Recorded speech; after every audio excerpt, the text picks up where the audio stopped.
What do you think is the best vampire movie of all time? I don't know. The movie that I am reviewing today is certainly not the best vampire movie of all time. It's not the best Marvel movie of all time, but it's not a bad movie. The movie I'm talking about today is Blade from 1998. You're watching Marvel Mayhem, the series where I review every single Marvel movie, every single Marvel television series. So, Blade. Blade is, I think his name is Eric Drake originally, and he had something very unfortunate happen to him when he was a baby. His mother was bitten by a vampire and she died, but he was saved. So basically, he has the all of the powers of the vampires, except that he ages normally and he needs to have blood. So, because of these things, he decided that he is going to be a vampire hunter, and that's what he does. And he has a companion who makes weapons for him named Whistler, and Whistler is in it because, and Whistler is played by Chris Christopherson, and Blade is played by Wesley Snipes. And I think probably those are the most famous roles for both of them, or at least the most popular. Although Chris Christopherson was in one of the many versions of A Star Is Born, but now probably the version with Lady Gaga is more famous. But Chris Christopherson was in the one with Barbara Streisand. Um, yeah, and I don't know. It's weird for me that Chris Christopherson was a reasonably successful actor because he's a huge guy in kind of country folk music, and that's where I know him from most. And he's got like these really like political albums in the 80s. So if you're interested in country music, folk music, you should check him out. He's really, really good, but good in a very specific kind of way. And his acting is that way too. He's kind of like the epitome of a grumpy, curmudgeonly old white guy who helps people, which is what is in this movie. And Wesley Snipes acting in as Blade, I'll talk about in a moment, but I need to talk about the plot a little bit more. So what happens is that they are fighting these vampires, and there's this vampire rave that's put on by a character named Deacon Frost, and Blade comes in and he murders a bunch of vampires. Uh, and you might think, well, that's just murder, but the vampires have kind of kidnapped a real person, like a real person. They kidnapped a non-vampire person and invited him to this party, and then blood starts raining down, and then this guy's like, oh no, I gotta get out of here. So there's one vampire guy, non-vampire guy in this vampire party, and that's a little bit of a horrifying scene actually, because there's blood and he realizes what's happening and he's trying to get away, and then Blade comes in and starts murdering the vampires, and he gets rescued, and we don't see that guy anymore. So bit of a traumatic moment for him, and it's not exactly clear in this world of this movie if people really believe in vampires, if they understand that they exist or not. Because that's one of the fundamental things about a vampire movie is, do people know that vampires exist, or is it something that's like a secret from people? But so we don't know about that. Anyway, Blade attacks this rave and he kills everybody, and then the police show up and they see him, and like it's a really weird scene because the police don't immediately attack Blade, who's standing in front of a guy who's burning to death, and yet they kind of let him go, but they take the bird. So I thought maybe that Blade was working with the police and they knew what was going on, but they take the guy from the burning guy, the burning vampire guy. They take him to a hospital, and these two doctors are working on him. And there's like one character, I don't know what his name was, but she is I forgot what that character's name is. One second. Okay, Karen Jensen, played by Nabushi White. She's one of these doctors who are examining this fried corpse of a vampire who's still alive. And it's actually pretty interesting because they say, oh, there's some kind of weird thing about the blood. And she's a hematologist, which is the study of blood, I guess. And the other doctor has this sort of like thing where they were like dating before, and they have like this kind of like awkward moment of people who were dating before, and she's like, oh, you gotta leave me alone. And so the burned up vampire, he awakes and he bites the one doctor, and he has an unfortunate trajectory because he gets really like bitten and not exactly turned into a vampire, but the vampires, they get him.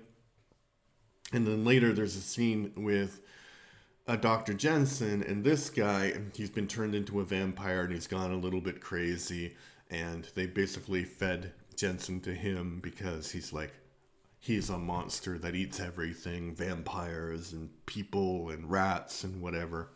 So he's not exactly quite there. So it's kind of like suggesting if you have an irritating ex-boyfriend, he's going to turn into a monster.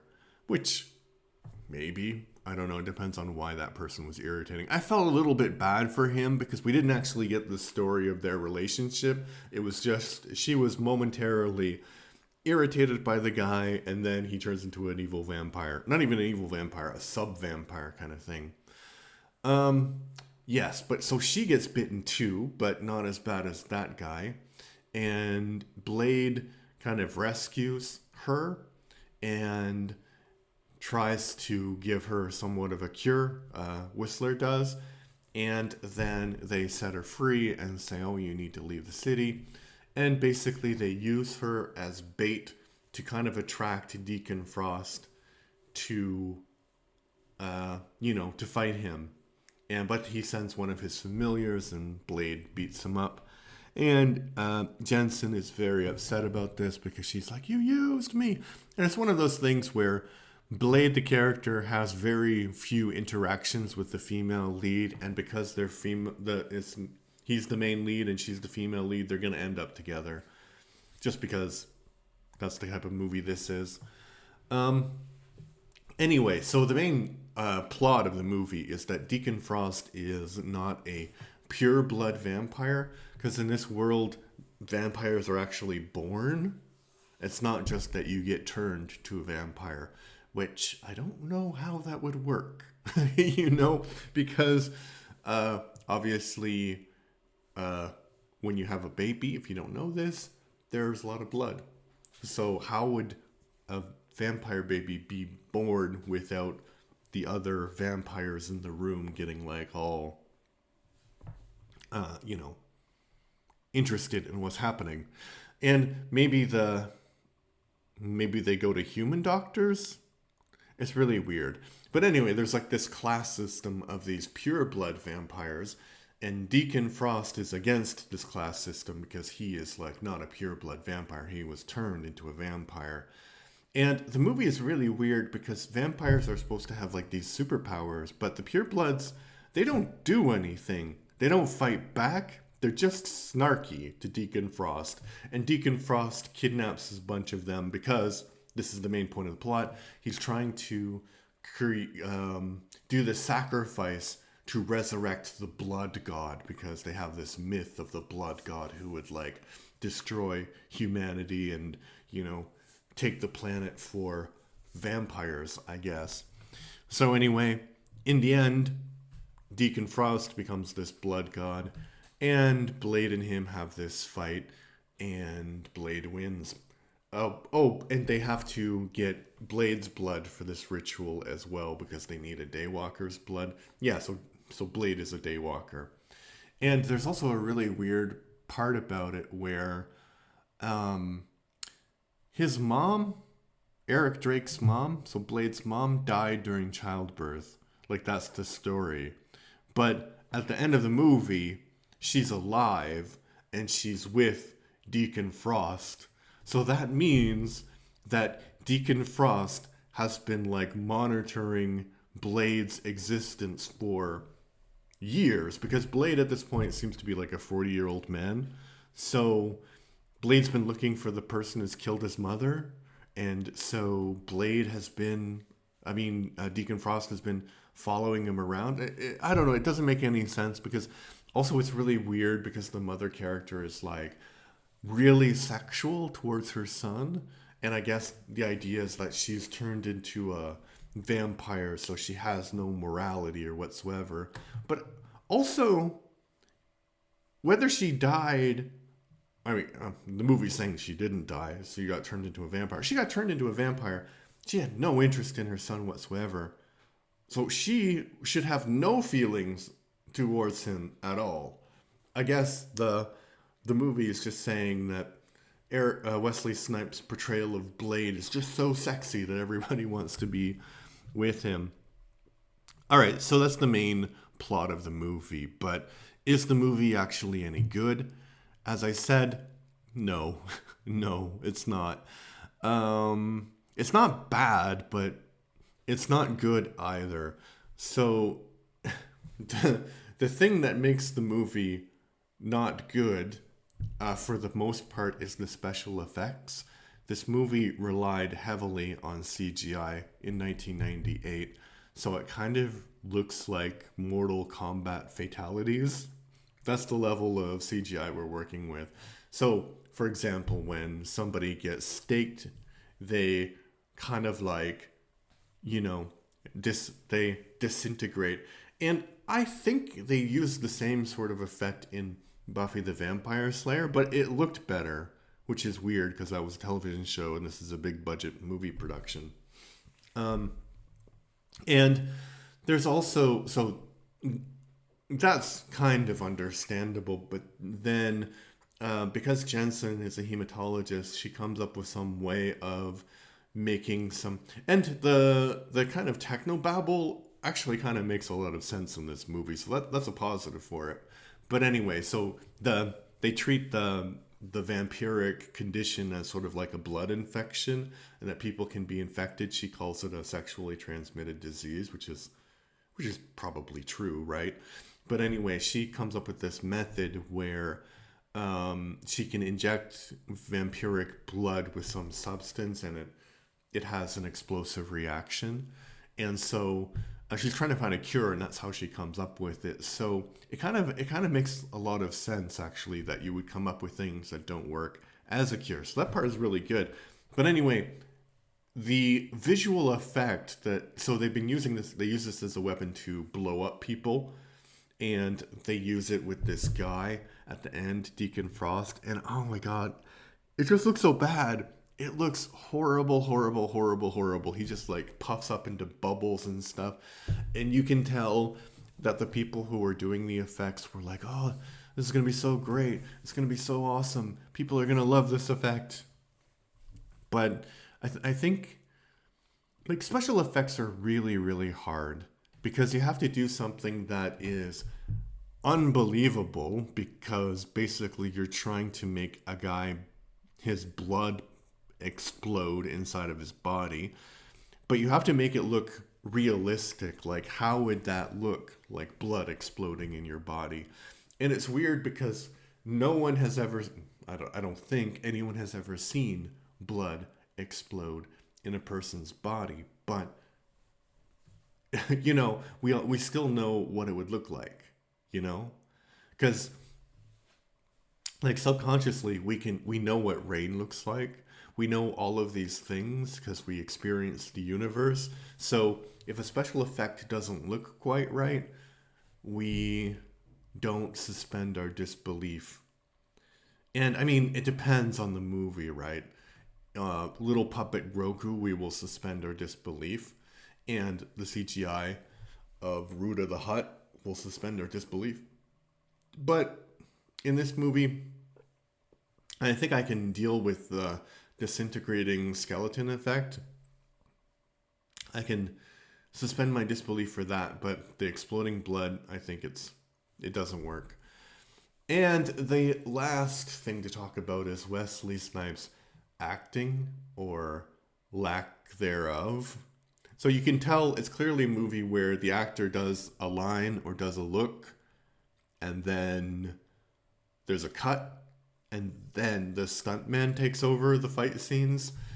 So the fight scenes are not great, they're not bad, but I don't know. I can tell why this is Wesley Snipes' iconic role because it sort of suits him perfectly.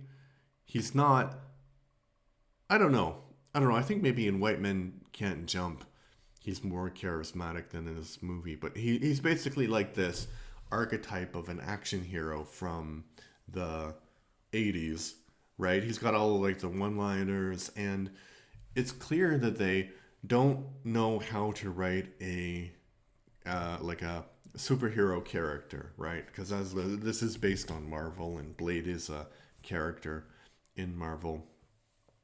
And so it's partly the writing, but it's partly the delivery.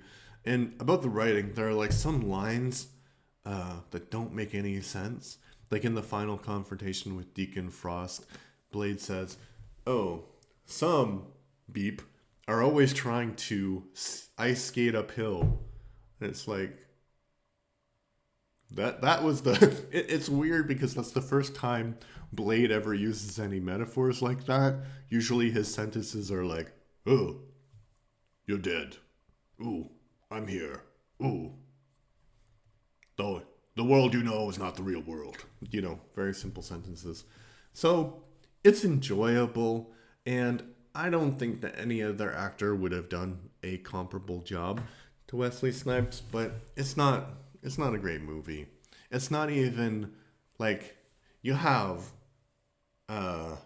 really good movies you can enjoy, good movies that you can enjoy, then you have like bad movies that are unenjoyable, and then you have bad movies that are super enjoyable, and then you have kind of like movies. So this movie is it's not too crazy, but it's neither very good nor bad. So actually I would give it like a 5 out of 10 if I'm rating it. And one thing that I noticed on the Wikipedia article that I wanted to talk about just very, very briefly is that it says, without any sources, that this is the first successful Marvel movie. And that's not true. Because Men in Black was also very successful, came out before this movie, and that was a Marvel movie. And I've done so many Marvel movies, and I'm doing them chronologically now. I'm trying to think if there was a successful movie before Men in Black, and I don't think so. They weren't like DC where they had huge hits in the beginning, because this is actually even before X-Men. And there was an X-Men movie called X Generations or something for TV that was a failure. So I can see why people would think this is the first successful one, but no, actually, the first blockbuster was Men in Black.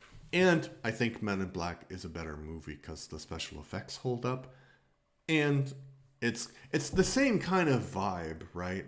You know, you have a wisecracking character, although Will Smith's character talks a lot more in that movie than Blade does. But yeah, so it's the same kind of vibe. I just personally prefer Men in Black. I think it's one of the best Marvel movies ever. And this is not in the worst pile, but not in the best pile, as I said. All right, so I'm trying to be the most prolific reviewer of all time. If you like what I do, please leave a like. Please leave a comment. Subscribe. You know, all of those things can help the algorithm. And I'm trying to get to 15,000 reviews. So this is probably like 500 and something review. Yeah, I know, it's crazy. 500 reviews. My God. But I've been doing it for like 2 years now. Yeah, so anyway, bye. What an ending. What a professional.